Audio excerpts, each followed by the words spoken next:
Plant family, 2 genera and Salviniaceae. Exploring the Salviniaceae family. As I delve into the world of aquatic plants, I find the Salviniaceae family particularly fascinating. This family is home to a unique group of ferns, primarily consisting of the genera Azala and Salvinia. Both genera play significant roles in aquatic ecosystems and have some interesting characteristics that I want to explore further. Understanding the Salviniaceae family. The Salviniaceae family, often referred to as the water ferns, includes floating ferns that thrive in freshwater habitats. They are commonly found in ponds, marshes, and slow-moving streams.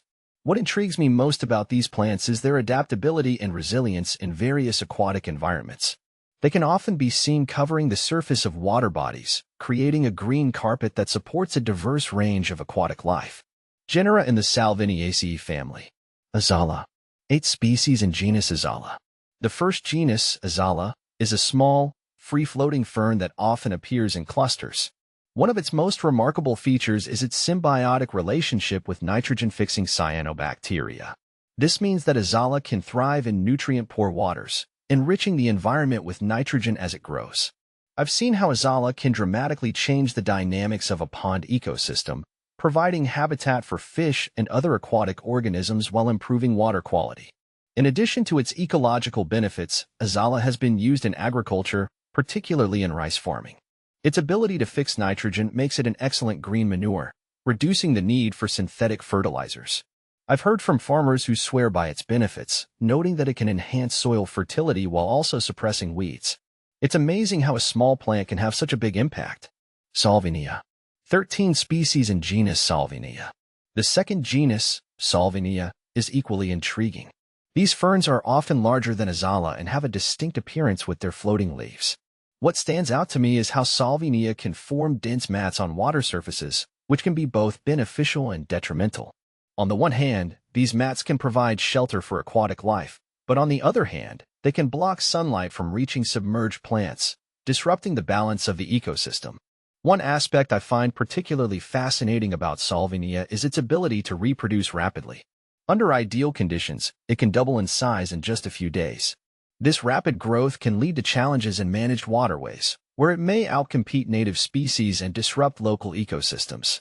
I've witnessed firsthand how invasive Salvinia can choke out other plants, leading to significant changes in water chemistry and biodiversity. Ecological importance of Salviniaceae. Both Azala and Salvinia contribute significantly to their ecosystems. They provide habitat and food for various aquatic species, from insects to fish. In my observations, these plants create a microhabitat that supports diverse life forms. I often see small fish darting in and out of Azala mats, while insects take refuge among the leaves of Salvinia. Their role in nutrient cycling is also crucial, as they help filter pollutants and improve water clarity. Moreover, the ability of these ferns to grow in various water conditions makes them invaluable in environmental management. They can be utilized in bioremediation efforts to help clean up polluted water bodies. In places where water quality has deteriorated, introducing these ferns can restore balance and promote healthier ecosystems. I've spoken to environmentalists who advocate for using Azala and Salvinia in restoration projects, emphasizing their potential to revive damaged habitats. Challenges and conservation. Despite their ecological benefits, both genera face challenges. Habitat destruction, pollution, and climate change threaten their existence. Salvinia, in particular, has been noted for its invasive tendencies, which can lead to its removal in some regions. I believe it's essential to strike a balance between using these plants for their benefits and managing their growth to prevent ecological imbalance. Conservation efforts are crucial to ensure that Azala and Salvinia continue to thrive in their natural habitats. As someone who has spent time observing these ferns, I feel a sense of responsibility to advocate for their protection. It's important to promote awareness about their ecological roles and the need for sustainable management practices. Conclusion.